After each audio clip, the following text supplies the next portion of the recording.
Assalamualaikum warahmatullahi wabarakatuh. Nama saya Dipaulina Najwa, NIM 0495149002. Dalam tugas 1 pemrograman berbasis web kali ini, yaitu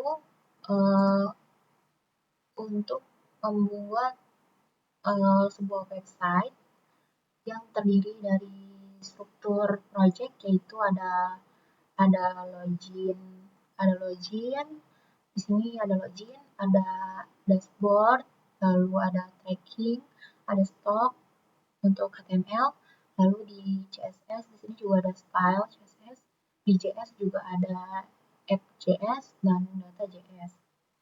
Yang pertama di sini saya akan jelaskan bagian login HTML.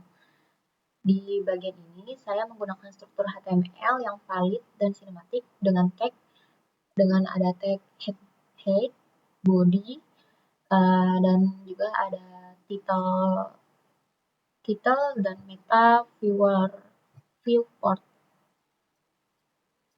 Yang pertama di sini saya akan menjelaskan di sini ada login HTML. Saya menggunakan struktur HTML yang valid dan sinematik dengan tag ada head body, dan juga title, dan juga ada meta viewport agar responsif. Selanjutnya di sini juga ada bagian untuk input email dan password. Lalu selanjutnya di bagian dashboard HTML, di sini pada bagian sidebar ini, di sini juga ada bagian dashboard. Pada dashboard ini, yaitu terdapat menu navigasi untuk berpindah halaman seperti tracking pengiriman, dan informasi stok bahan ajar. Lalu di bagian style CSS, pada bagian background, saya menggunakan kombinasi warna biru dan putih agar tampilan terlihat lebih modern dan profesional. Lalu di bagian box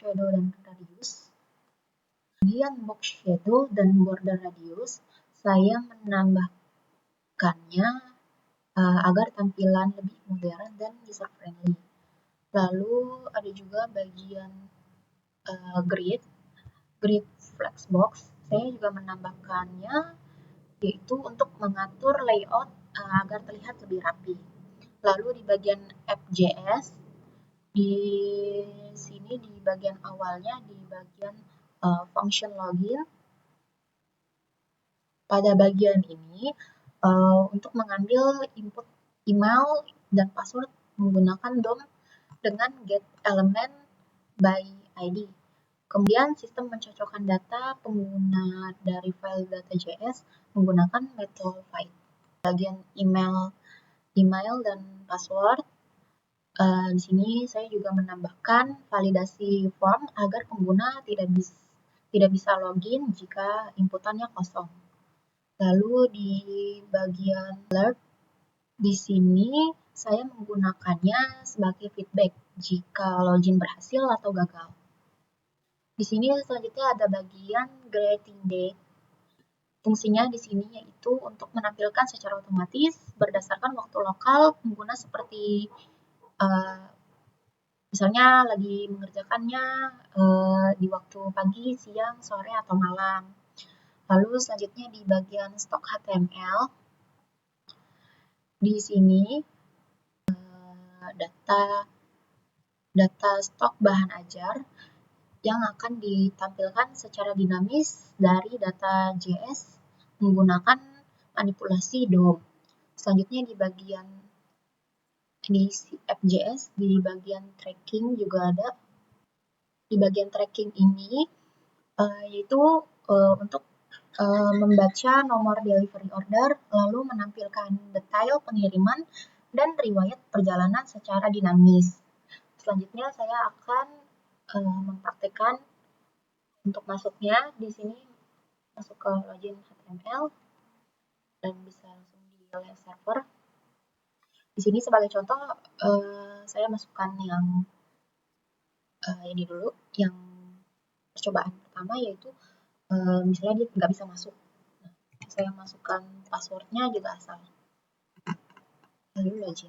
Nah, di sini juga muncul ya notifikasi misalnya email atau passwordnya salah. Selanjutnya saya akan coba masukkan email dan password yang sesuai yang tadi ada di data.js. Di sini ini sebagai contoh saya masukkan email milik Agus, namanya emailnya agus.id,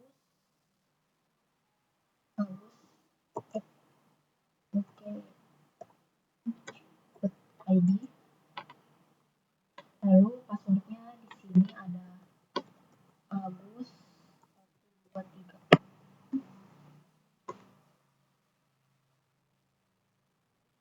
Login, ada notifikasi juga login berhasil.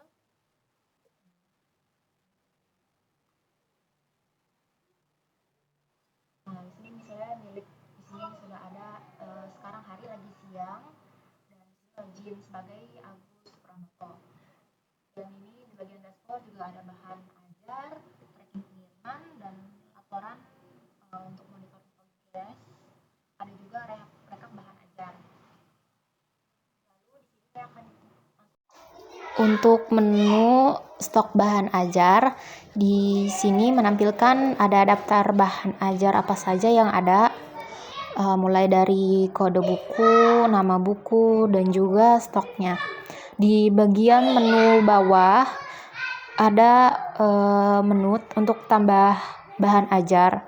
Di sini tinggal dimasukkan saja mulai dari kode buku, nama buku, dan juga stok bukunya. Jika sudah benar bahan ajar yang ingin ditambah, dia akan muncul notifikasi. Dan di sini sudah terlihat bertambah jenis bahan ajarnya. Lalu untuk di tracking pengiriman, di sini saya sebagai contoh memberikan pengiriman atas nama Agus Pranoto. Saya tinggal copy aja nomor ordernya, lalu disalin. Setelah disalin nomor delivery-nya, di sini ada detail pengirimannya mulai dari nomor delivery order, namanya, statusnya, ekspedisinya apa, tanggal kirimnya, jenis paketnya, dan juga untuk total pembayarannya. Di sini saya untuk mencocokkan saja apakah sesuai sama yang tadi ada. Mulai dari riwayat perjalanannya juga ada, nama penerimanya juga ada. Sebagai contoh lainnya, di sini saya akan mengacak nomor delivery ordernya, apakah dia akan terdeteksi atau tidak. Di sini sudah keluar bahwa tidak ada data ditemukan. Berarti jika nomornya acak, dia tidak akan keluar. Sekian untuk tugas 1 pemrograman berbasis web saya. Kurang lebihnya mohon maaf. Wassalamualaikum warahmatullahi wabarakatuh.